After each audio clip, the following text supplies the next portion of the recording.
Assalamu alaikum wa rahmatullah. Alors, il y a un grand bien aujourd'hui sur le net, c'est des frères, des jeunes qui font des rappels profitables et qui rappellent aux gens qu'ils ne sont ni imams ni savants et qui n'ont pas un niveau très élevé pour traiter des sujets de fiqh, de droit, de jurisprudence, etc. Donc, ils restent à leur place et comme un sage a dit, Rahimallahu mra'an arifa qadra nafsihi.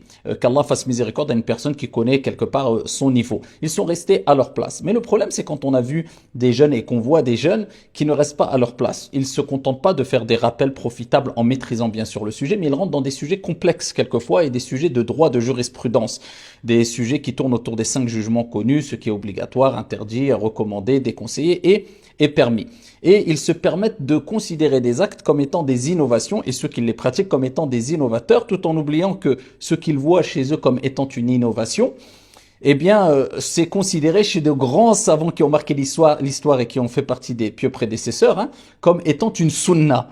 Mais de par leur science et leur connaissance limitée et leur esprit un peu simpliste, eh bien, ils osent traiter de sujets, comme j'ai vu dernièrement une personne qui disait, oui, celui qui prend en considération al-imsak, c'est une innovation, c'est un innovateur. Donc l'imam Malik est un innovateur. Et toi qui es atterri de je sais pas d'où, qui n'a peut-être aucune base dans les fondements du droit, qui ne connaît peut-être quasiment rien du tout dans les fondements des droits des écoles juridiques, qui ne connaît peut-être même pas 3 ou 4 règles concernant les plus de 1000 règles concernant le qawa'id al-fiqhiyya et usul al-fiqh, peut-être tu ne les connais même pas les 3 ou 4 règles. Donc toi, tu as eu une science infuse et tu as connu et compris ce que eux n'ont pas compris.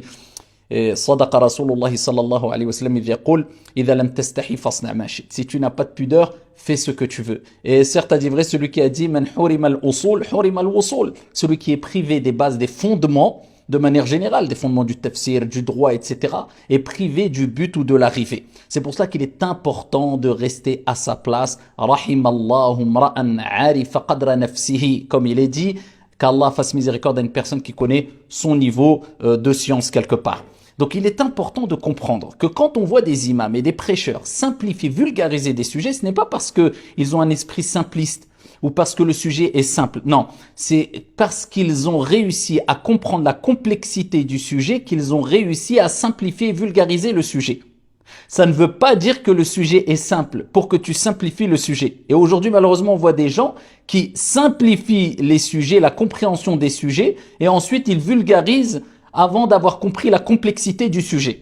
Et ça, c'est un gros problème aujourd'hui, d'autant plus qu'on voit certaines personnes qui font des petites vidéos, d'accord, sur des sujets de droit et de jurisprudence, alors que les savants se sont exprimés pendant des années dessus, et il y a eu des écrits et des écrits. Lui, il vient avec 30 secondes de vidéo, il balaye tout d'un petit coup de revers, et a fait avec un montage vidéo, peut-être il a mis 1 heure à préparer, et il a fait 15 coupures dans son montage, et pour dire, voilà, je connais, ça c'est pas bien, c'est bid'a, c'est... Subhanallah.